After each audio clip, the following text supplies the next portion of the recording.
bourgeois et prolétaires. L'histoire de toute société jusqu'à nos jours n'a été que l'histoire de lutte de classe. Hommes libres et esclaves, patriciens et plébéiens, barons et serfs, maîtres de jurants et compagnons, en un mot oppresseurs et opprimés, en opposition constante, ont mené une guerre ininterrompue, tantôt ouverte, tantôt dissimulée, une guerre qui finissait toujours soit par une transformation révolutionnaire de la société tout entière, soit par la destruction de deux classes en lutte. Dans les premières époques historiques, nous constatons presque partout une organisation complète de la société en classes distinctes, une échelle graduée de conditions sociales. Dans la Rome antique, nous trouvons des patriciens, des chevaliers, des plébéiens, des esclaves, au Moyen-Âge, des seigneurs, des vassaux, des maîtres de corporation, des compagnons, des serfs et, de plus, dans chacune de ces classes, une hiérarchie particulière. La société bourgeoise moderne, élevée sur les ruines de la société féodale, n'a pas aboli les antagonismes de classes, elle n'a fait que substituer de nouvelles classes, de nouvelles conditions d'oppression, de nouvelles formes de lutte à celles d'autrefois. Cependant, le caractère distinctif de notre époque, de l'époque de la bourgeoisie, est d'avoir simplifié les antagonismes de classe. La société se divise de plus en plus en deux vastes camps ennemis, en deux grandes classes diamétralement opposées, la bourgeoisie et le prolétariat. Des serfs du Moyen-Âge naquirent les bourgeois des premières agglomérations urbaines, de cette population municipale sortirent les premiers éléments de la bourgeoisie. La découverte de l'Amérique, la circumnavigation de l'Afrique offrirent à la bourgeoisie naissante un nouveau champ d'action. Les marchés des Indes orientales et de la Chine, la colonisation de l'Amérique, le commerce colonial, la multiplication des moyens d'échange et, en général, des marchandises donnèrent un essor jusqu'alors inconnu au négoce, à la navigation, à l'industrie et assurèrent, en conséquence, un développement rapide à l'élément révolutionnaire de la société féodale en dissolution. L'ancien mode d'exploitation féodale ou corporative de l'industrie ne suffisait plus aux besoins qui croissaient sans cesse à mesure que s'ouvraient de nouveaux marchés. La manufacture prit sa place. La moyenne bourgeoisie industrielle supplanta les maîtres de jurande. La division du travail entre les différentes corporations céda la place à la division du travail au sein de l'atelier même. Mais les marchés s'agrandissaient sans cesse, la demande croissait toujours. La manufacture, à son tour, devint insuffisante. Alors, la vapeur et la machine révolutionnèrent la production industrielle. La grande industrie moderne supplanta la manufacture, la moyenne bourgeoisie industrielle céda la place aux millionnaires de l'industrie, aux chefs de véritables armées industrielles, aux bourgeois modernes. La grande industrie a créé le marché mondial, préparé par la découverte de l'Amérique. Le marché mondial accéléra prodigieusement le développement du commerce, de la navigation, des voies de communication. Ce développement réagit à son tour sur l'extension de l'industrie, et, au fur et à mesure que l'industrie, le commerce, la navigation, les chemins de fer se développaient, la bourgeoisie grandissait, décuplant ses capitaux et refoulant à l'arrière-plan les classes léguées par le Moyen-Âge. La bourgeoisie, nous le voyons, est elle-même le produit d'un long développement, d'une série de révolutions dans le mode de production et les moyens de communication. À chaque étape de l'évolution que parcourait la bourgeoisie correspondait pour elle un progrès politique. Classe opprimée par le despotisme féodal, association armée s'administrant elle-même dans la commune, ici, république urbaine indépendante, là, tiers état taillable et corvéable de la monarchie, puis, durant la période manufacturière, contrepoids de la noblesse dans la monarchie féodale ou absolue, pierre angulaire des grandes monarchies, la bourgeoisie, depuis l'établissement de la grande industrie et du marché mondial, s'est finalement emparée de la souveraineté politique exclusive dans l'État représentatif moderne. Le gouvernement moderne n'est qu'un comité qui gère les affaires communes de la classe bourgeoise tout entière. La bourgeoisie a joué dans l'histoire un rôle éminemment révolutionnaire. Partout où elle a conquis le pouvoir, elle a foulé aux pieds les relations féodales, patriarcales et idylliques. Tous les liens complexes et variés qui unissent l'homme féodal à ses supérieurs naturels, elle les a brisés sans pitié pour ne laisser subsister d'autres liens, entre l'homme et l'homme, que le froid intérêt, les dures exigences du paiement au comptant. Elle a noyé les frissons sacrés de l'extase religieuse, de l'enthousiasme chevaleresque. de la sentimentalité petite bourgeoise dans les eaux glacées du calcul égoïste. Elle a fait de la dignité personnelle une simple valeur d'échange, elle a substitué aux nombreuses libertés, si chèrement conquises, l'unique et impitoyable liberté du commerce. En un mot, à la place de l'exploitation que masquaient les illusions religieuses et politiques, elle a mis une exploitation ouverte, éhontée, directe, brutale. La bourgeoisie a dépouillé de leur auréole toutes les activités qui passaient jusque-là pour vénérables et qu'on considérait avec un saint respect. Le médecin, le juriste, le prêtre, le poète, le savant, elle en a fait des salariés à ses gages. La bourgeoisie a déchiré le voile de sentimentalité qui recouvrait les relations de famille et les a réduites à n'être que de simples rapports d'argent. La bourgeoisie a révélé comment la brutale manifestation de la force au Moyen-Âge, si admirée de la réaction, trouva son complément naturel dans la paresse la plus crasse. C'est elle qui, la première, a fait voir ce dont est capable l'activité humaine. Elle a créé de toute autre merveille que les pyramides d'Égypte, les aqueducs romains, les cathédrales gothiques, elle a mené à bien de toutes autres expéditions que les invasions et les croisades. La bourgeoisie ne peut exister sans révolutionner constamment les instruments de production, ce qui veut dire les rapports de production, c'est-à-dire l'ensemble des rapports sociaux. Le maintien sans changement de l'ancien mode de production était, au contraire, pour toutes les classes industrielles antérieures, la condition première de leur existence. Ce bouleversement continuel de la production, ce constant ébranlement de tout le système social, cette agitation et cette insécurité perpétuelle distinguent l'époque bourgeoise de toutes les précédentes. Tous les rapports sociaux, figés et couverts de rouille, avec leur cortège de conceptions et d'idées antiques et vénérables, se dissolvent, ceux qui les remplacent vieillissent avant d'avoir pu s'ossifier. Tout ce qui avait solidité et permanence s'en va en fumée, tout ce qui était sacré est profané, et les hommes sont forcés enfin d'envisager leurs conditions d'existence et leurs rapports réciproques avec des yeux désabusés. Poussée par le besoin de débouchés toujours nouveaux, la bourgeoisie envahit le globe entier. Il lui faut s'implanter partout, exploiter partout, établir partout des relations. Par l'exploitation du marché mondial, la bourgeoisie donne un caractère cosmopolite à la production et à la consommation de tous les pays. Au grand désespoir des réactionnaires, elle a enlevé à l'industrie sa base nationale. Les vieilles industries nationales ont été détruites et le sont encore chaque jour. Elles sont supplantées par de nouvelles industries, dont l'adoption devient une question de vie ou de mort pour toutes les nations civilisées, industries qui n'emploient plus des matières premières indigènes, mais des matières premières venues des régions les plus lointaines, et dont les produits se consomment non seulement dans le pays même, mais dans toutes les parties du globe. À la place des anciens besoins, satisfaits par les produits nationaux, naissent des besoins nouveaux, réclamant pour leur satisfaction les produits des contrées et des climats les plus lointains. À la place de l'ancien isolement des provinces et des nations se suffisant à elles-mêmes se développent des relations universelles, une interdépendance universelle des nations. Et ce qui est vrai de la production matérielle ne l'est pas moins des productions de l'esprit. Les œuvres intellectuelles d'une nation deviennent la propriété commune de toutes. L'étroitesse et l'exclusivisme nationaux deviennent de jour en jour plus impossibles, et de la multiplicité des littératures nationales et locales naît une littérature universelle. Par le rapide perfectionnement des instruments de production et l'amélioration infinie des moyens de communication, la bourgeoisie entraîne dans le courant de la civilisation jusqu'aux nations les plus barbares.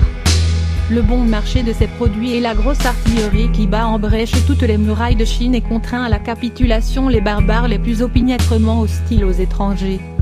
Sous peine de mort, elle force toutes les nations à adopter le mode bourgeois de production, elle les force à introduire chez elles la prétendue civilisation, c'est-à-dire à devenir bourgeoise. En un mot, elle se façonne un monde à son image. La bourgeoisie a soumis la campagne à la ville. Elle a créé d'énormes cités, elle a prodigieusement augmenté la population des villes par rapport à celle des campagnes, et, par là, elle a arraché une grande partie de la population à l'abrutissement de la vie des champs. De même qu'elle a soumis la campagne à la ville, les pays barbares ou demi-barbares aux pays civilisés, elle a subordonné les peuples de paysans aux peuples de bourgeois, l'Orient à l'Occident. La bourgeoisie supprime de plus en plus l'émiettement des moyens de production, de la propriété et de la population. Elle a aggloméré la population, centralisé les moyens de production et concentré la propriété dans un petit nombre de mains. La conséquence fatale de ces changements a été la centralisation politique des provinces indépendantes, tout juste fédérées entre elles, ayant des intérêts, les lois, des gouvernements, des tarifs douaniers différents, ont été réunis en une seule nation, avec un seul gouvernement, une seule loi, un seul intérêt national de classe, derrière un seul cordon douanier. La bourgeoisie, au cours de sa domination de classe à peine séculaire, a créé des forces productives plus nombreuses et plus colossales que l'avaient fait toutes les générations passées prises ensemble. La domestication des forces de la nature, les machines, l'application de la chimie à l'industrie et à l'agriculture, la navigation à vapeur, les chemins de fer, les télégraphes électriques, le défrichement de continents entiers, la régularisation des fleuves, des populations entières jaillies du sol. Quel siècle antérieur aurait soupçonné que de pareilles forces productives dorment au sein du travail social? Voici donc ce que nous avons vu, les moyens de production et d'échange, sur la base desquels s'est édifiée la bourgeoisie, furent créés à l'intérieur de la société féodale.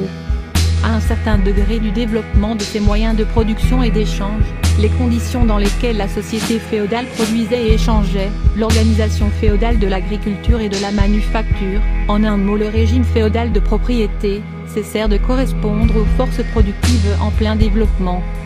Ils entravaient la production au lieu de la faire progresser. Ils se transformèrent en autant de chaînes. Il fallait les briser. Et on les brisa. À la place s'éleva la libre concurrence, avec une constitution sociale et politique appropriée, avec la suprématie économique et politique de la classe bourgeoise. Nous assistons aujourd'hui à un processus analogue. Les conditions bourgeoises de production et d'échange, le régime bourgeois de la propriété, la société bourgeoise moderne, qui a fait surgir de si puissants moyens de production et d'échange, ressemble au magicien qui ne sait plus dominer les puissances infernales qu'il a évoquées. Depuis des dizaines d'années, l'histoire de l'industrie et du commerce n'est autre chose que l'histoire de la révolte des forces productives modernes contre les rapports modernes de production, contre le régime de propriété qui conditionne l'existence de la bourgeoisie et sa domination. Il suffit de mentionner les crises commerciales qui, par leur retour périodique, menacent de plus en plus l'existence de la société bourgeoise. Chaque crise détruit régulièrement non seulement une masse de produits déjà créés, mais encore une grande partie des forces productives déjà existantes elles-mêmes. Une épidémie qui, à toute autre époque, eût semblé une absurdité, s'abat sur la société, l'épidémie de la surproduction. La société se trouve subitement ramenée à un état de barbarie momentanée. On dirait qu'une famine, une guerre d'extermination lui ont coupé tous ses moyens de subsistance. L'industrie et le commerce semblent anéantis. Et pourquoi? Parce que la société a trop de civilisation, trop de moyens de subsistance, trop d'industrie, trop de commerce. Les forces productives dont elle dispose ne favorisent plus le régime de la propriété bourgeoise. Au contraire, elles sont devenues trop puissantes pour ce régime qui alors leur fait obstacle. Et toutes les fois que les forces productives sociales triomphent de cet obstacle, elles précipitent dans le désordre la société bourgeoise tout entière et menacent l'existence de la propriété bourgeoise. Le système bourgeois est devenu trop étroit pour contenir les richesses créées dans son sein. Comment la bourgeoisie surmonte-t-elle ces crises? D'un côté, en détruisant par la violence une masse de forces productives, de l'autre en conquérant de nouveaux marchés et en exploitant plus à fond les anciens. À quoi cela aboutit-il? À préparer des crises plus générales et plus formidables et à diminuer les moyens de les prévenir.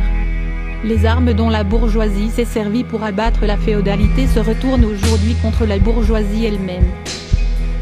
Mais la bourgeoisie n'a pas seulement forgé les armes qui la mettront à mort, elle a produit aussi les hommes qui manieront ces armes, les ouvriers modernes, les prolétaires. À mesure que grandit la bourgeoisie, c'est-à-dire le capital, se développe aussi le prolétariat, la classe des ouvriers modernes qui ne vivent qu'à la condition de trouver du travail et qui n'en trouvent que si leur travail accroît le capital. Ces ouvriers, contraints de se vendre au jour le jour, sont une marchandise, un article de commerce comme un autre. Ils sont exposés, par conséquent, à toutes les vicissitudes de la concurrence, à toutes les fluctuations du marché. Le développement du machinisme et la division du travail, en faisant perdre au travail de l'ouvrier tout caractère d'autonomie, lui ont fait perdre tout attrait. Le producteur devient un simple accessoire de la machine. On exige de lui que l'opération la plus simple, la plus monotone, la plus vite apprise. Par conséquent, ce que coûte l'ouvrier se réduit, à peu de choses près, au coût de ce qu'il lui faut pour s'entretenir et perpétuer sa descendance. Or, le prix du travail, comme celui de toute marchandise, est égal à son coût de production. Donc, plus le travail devient répugnant, plus les salaires baissent. Bien plus, la somme de labeur s'accroît avec le développement du machinisme et de la division du travail, soit par l'augmentation des heures ouvrables, soit par l'augmentation du travail exigé dans un temps donné, l'accélération du mouvement des machines, etc. L'industrie moderne a fait du petit atelier du maître artisan patriarcal la grande fabrique du capitalisme industriel. Des masses d'ouvriers, entassés dans la fabrique, sont organisés militairement. Simples soldats de l'industrie, ils sont placés sous la surveillance d'une hiérarchie complète de sous-officiers et d'officiers. Ils ne sont pas seulement les esclaves de la classe bourgeoise, de l'État bourgeois, mais encore, chaque jour, à chaque heure, les esclaves de la machine, du contremaître, et surtout du bourgeois fabricant lui-même. Plus ce despotisme proclame ouvertement le profit comme son but unique, plus il devient mesquin, odieux, exaspérant. Moins le travail exige d'habileté et de force, c'est-à-dire plus l'industrie moderne progresse, et plus le travail des hommes est supplanté par celui des femmes et des enfants. Les distinctions d'âge et de sexe n'ont plus d'importance sociale pour la classe ouvrière. Il n'y a plus que des instruments de travail, dont le coût varie suivant l'âge et le sexe. Une fois que l'ouvrier a subi l'exploitation du fabricant et qu'on lui a compté son salaire, il devient la proie d'autres membres de la bourgeoisie, du propriétaire, du détaillant, du prêteur sur gage, etc., etc. Petits industriels, marchands et rentiers, artisans et paysans, tout l'échelon inférieur des classes moyennes de jadis, tombent dans le prolétariat, d'une part, parce que leurs faibles capitaux ne leur permettent pas d'employer les procédés de la grande industrie et ils succombent dans leur concurrence avec les grands capitalistes. D'autre part, parce que leur habileté technique est dépréciée par les méthodes nouvelles de production. De sorte que le prolétariat se recrute dans toutes les classes de la population. Le prolétariat passe par différentes phases d'évolution. Sa lutte contre la bourgeoisie commence avec son existence même. La lutte est engagée d'abord par des ouvriers isolés, ensuite par les ouvriers d'une même fabrique, enfin par les ouvriers d'une même branche d'industrie, dans une même localité, contre le bourgeois qui les exploite directement. Ils ne dirigent pas seulement leurs attaques contre les rapports bourgeois de production, ils les dirigent contre les instruments de production eux-mêmes, ils détruisent les marchandises étrangères qui leur font concurrence, brisent les machines, brûlent les fabriques et s'efforcent de reconquérir la position perdue de l'artisan du Moyen-Âge. À ce stade, le prolétariat forme une masse disséminée à travers le pays émietté par la concurrence. S'il arrive que les ouvriers se soutiennent par l'action de masse, ce n'est pas encore là le résultat de leur propre union, mais de celle de la bourgeoisie qui, pour atteindre ses fins politiques propres, doit mettre en branle le prolétariat tout entier, et qui possède encore provisoirement le pouvoir de le faire. Durant cette phase, les prolétaires ne combattent donc pas leurs propres ennemis, mais les ennemis de leurs ennemis, c'est-à-dire les vestiges de la monarchie absolue, propriétaires fonciers, bourgeois non industriels, petits bourgeois. Tout le mouvement historique est de la sorte concentré entre les mains de la bourgeoisie, toute victoire remportée dans ces conditions est une victoire bourgeoise. Or, le développement de l'industrie non seulement accroît le nombre des prolétaires, mais les concentre en masse plus considérables, la force des prolétaires augmente et ils en prennent mieux conscience. Les intérêts, les conditions d'existence au sein du prolétariat, s'égalisent de plus en plus. À mesure que la machine efface toute différence dans le travail et réduit presque partout le salaire à un niveau également bas. Par suite de la concurrence croissante des bourgeois entre eux et des crises commerciales qui en résultent, les salaires deviennent de plus en plus instables, le perfectionnement constant et toujours plus rapide de la machine rend la condition de l'ouvrier de plus en plus précaire, les collisions individuelles entre l'ouvrier et le bourgeois prennent de plus en plus le caractère de collision entre deux classes. Les ouvriers commencent par former des coalitions contre les bourgeois pour la défense de leur salaire. Ils vont jusqu'à constituer des associations permanentes, pour être prêts en vue de rébellions éventuelles. Ça et là, la lutte éclate en émeute. Parfois, les ouvriers triomphent, mais c'est un triomphe éphémère. Le résultat véritable de leur lutte est moins le succès immédiat que l'union grandissante des travailleurs. Cette union est facilitée par l'accroissement des moyens de communication qui sont créés par une grande industrie et qui permettent aux ouvriers de localités différentes de prendre contact. Or, il suffit de cette prise de contact pour centraliser les nombreuses luttes locales, qui partout revêtent le même caractère, en une lutte nationale, en une lutte de classe. Mais toute lutte de classe est une lutte politique, et l'union que les bourgeois du Moyen-Âge mettaient des siècles à établir avec leurs chemins vicinaux, les prolétaires modernes la réalisent en quelques années grâce au chemin de fer. Cette organisation du prolétariat en classe, et donc en parti politique, est sans cesse détruite de nouveau par la concurrence que se font les ouvriers entre eux. Mais elle renaît toujours, et toujours plus forte, plus ferme, plus puissante. Elle profite des dissensions intestines de la bourgeoisie pour l'obliger à reconnaître, sous forme de loi, certains intérêts de la classe ouvrière, par exemple le Bill de 10 heures en Angleterre. En général, les collisions qui se produisent dans la vieille société favorisent de diverses manières le développement du prolétariat. La bourgeoisie vit dans un état de guerre perpétuelle, d'abord contre l'aristocratie, puis contre ces fractions de la bourgeoisie même dont les intérêts entrent en conflit avec le progrès de l'industrie, et toujours, enfin, contre la bourgeoisie de tous les pays étrangers. Dans toutes ces luttes, elle se voit obligée de faire appel au prolétariat, de revendiquer son aide et de l'entraîner ainsi dans le mouvement politique. Si bien que la bourgeoisie fournit aux prolétaires les éléments de sa propre éducation, c'est-à-dire des armes contre elle-même. De plus, ainsi que nous venons de le voir, des fractions entières de la classe dominante sont, par le progrès de l'industrie, précipitées dans le prolétariat, ou sont menacées, tout au moins, dans leurs conditions d'existence. Elle aussi apporte au prolétariat une foule d'éléments d'éducation. Enfin, au moment où la lutte des classes approche de l'heure décisive, le processus de décomposition de la classe dominante, de la vieille société tout entière, prend un caractère si violent et si âpre qu'une petite fraction de la classe dominante se détache de celle-ci et se rallie à la classe révolutionnaire, à la classe qui porte en elle l'avenir. De même que, jadis, une partie de la noblesse passa à la bourgeoisie, de nos jours une partie de la bourgeoisie passe au prolétariat, et, notamment, cette partie des idéologues bourgeois qui se sont haussés jusqu'à la compréhension théorique de l'ensemble du mouvement historique. De toutes les classes qui, à l'heure actuelle, s'opposent à la bourgeoisie, le prolétariat seul est une classe vraiment révolutionnaire. Les autres classes périclitent et périssent avec la grande industrie, le prolétariat, au contraire, en est le produit le plus authentique.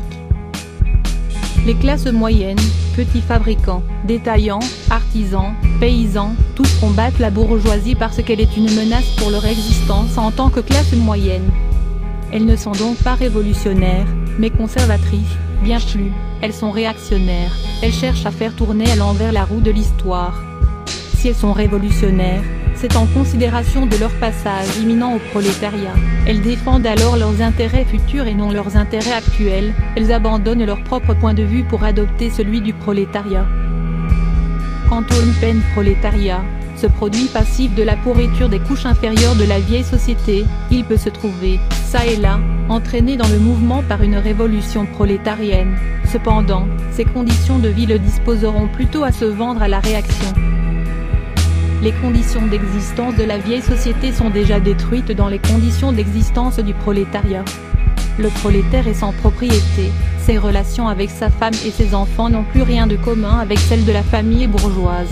Le travail industriel moderne, l'asservissement de l'ouvrier au capital, aussi bien en Angleterre qu'en France, en Amérique qu'en Allemagne, dépouille le prolétaire de tout caractère national.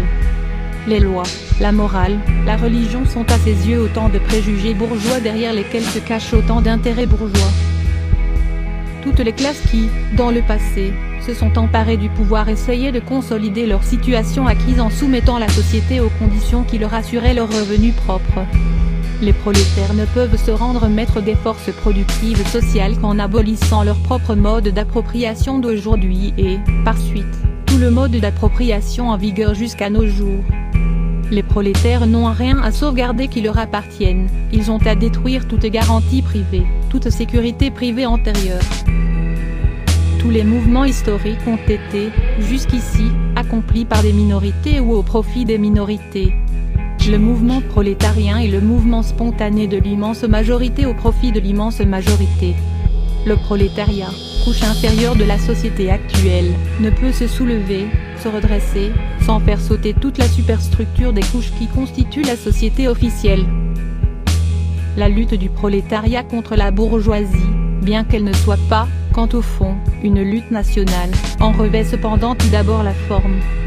Il va sans dire que le prolétariat de chaque pays doit en finir, avant tout, avec sa propre bourgeoisie.